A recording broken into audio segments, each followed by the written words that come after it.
পবিত্র রমজান উপলক্ষে মাসব্যাপী আরটিবির 15তম হিফজুল কোরআন প্রতিযোগিতা জিপিএস ইস্পাত আলোকিত কোরআন 2025 powered by RFL pipe and ফিটিংসের রাজশাহী জোনের অডিশন অনুষ্ঠিত হয়েছে। সকাল থেকে রাজশাহী শহরের তারতিলুল কোরআন একাডেমিতে এই অডিশন অনুষ্ঠিত হয়। এতে রাজশাহী ও তার আশেপাশের বিভিন্ন মাদ্রাসার বিপুল সংখ্যক প্রতিযোগীরা অংশ নেন।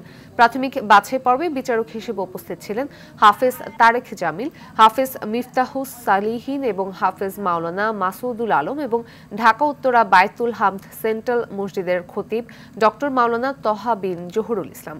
অডিশন শেষে প্রতিযোগী, ওস্তাদ ও বিচার মণ্ডলীর অংশগ্রহণে একটি র্যালি অনুষ্ঠিত হয়। بالله من الشيطان الرجيم فلا يستطيعون وأعتدنا لمن